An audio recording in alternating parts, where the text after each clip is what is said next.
We all remember the temperamental, iconic, and turbulent times in hip-hop entitled the Soundcloud era. Hip-hop had been privy to going through many different chapters, from 90s boom bap to the bling bling era, but nobody may have truly foreseen the Soundcloud era. This time in hip-hop was one of the most impactful times in the genre. Soundcloud is a streaming platform that was conceived by Alex Young and Eric Warforce in 2007.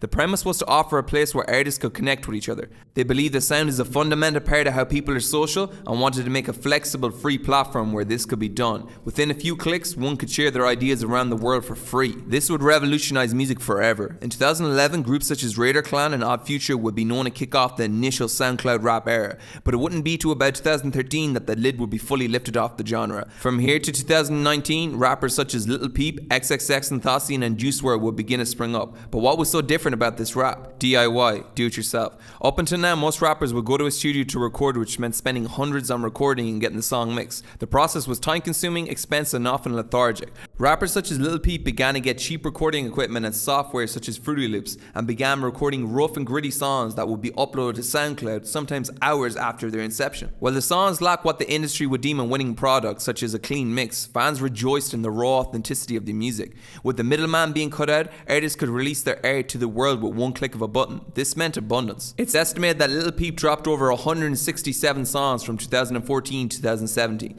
The music also had new influences. Songs were beginning to include more rock samples that combined with the 808s. Lil Peep famously sampled rock bands such as 3 Days Grace on the song Switchblades and even Oasis on a song Yesterday. On June 10, 2016, Lil Peep dropped a project on SoundCloud called Crybaby. On this project was a song called 19. 19 would be the first song of his to gain over 1 million streams on the platform. This song would pop up in the radar of Travis Mills, who was a radio presenter at Apple Music. He would then show the song to Sarah Sennett, who works at First Access Entertainment. He would later go on to get a record deal, all from utilizing SoundCloud. Just like any other platform before it becomes saturated, SoundCloud's algorithm rewarded consistency. There were also many ways of tricking the algorithm, which included reposting both from real accounts and bot accounts. Another rapper who came up off SoundCloud was XXXTentacion, who began releasing on the platform as early as 2013. He began to gather a small following due to his lyrical abilities and his sound, which was influenced by grunge. On December 30th, 2015, X dropped Look At Me on a SoundCloud page called Rojas,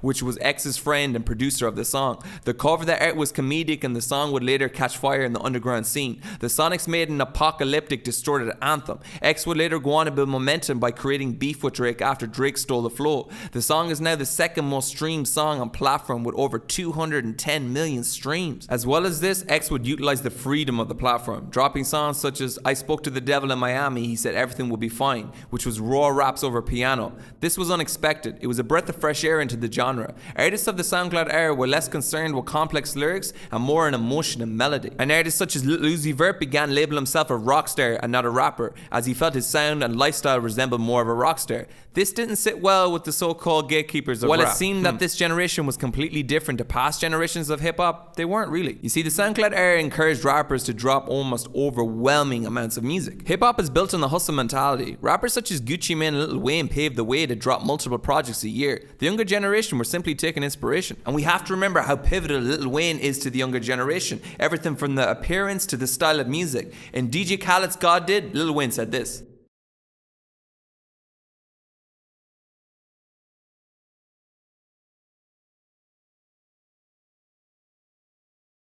Fortunately, there were many downsides to the SoundCloud era. Rappers such as Lil Yachty, Kodak Black, and 21 got hit with some harsh critics, with many saying that they were mumble rappers and that they were insulting hip-hop. And often this is because they didn't have great knowledge of the people who came before them, such as Biggie Smalls or Tupac, with Lil Yachty once saying that he didn't even know any Tupac songs. This, combined with their lack of knowledge of the actual music industry, began to infuriate pioneers of hip-hop. You see, it wasn't the lack of lyrics, knowledge for the industry, or respect for the culture that brought the true darkness from the SoundCloud era. It was something much worse. It was antics and addiction. Lil Pump, who gained a following on SoundCloud, would be labelled as a poster boy of the SoundCloud era. Tattoos on his face, dyed hair, a couple lean at any given time. Pump was the definition of a clout chaser. He and his fellow rapper Smoke Perp would do any antics to go viral. The topic of taking substances became a reoccurring theme in Pump's and Smoke Perp's music, as well as dozens of other SoundCloud rappers. In hip-hop, it was never cool to be an addict, but all of a sudden, you had tons of rappers talking about taking drugs in nearly every song. Rappers have major influences on their audience, and often their audiences are young. Unfortunately, fans want to copy their favorite art. As time went on, unfortunately, rappers such as Lil Peep and Juice WRLD would unfortunately pass away from overdoses.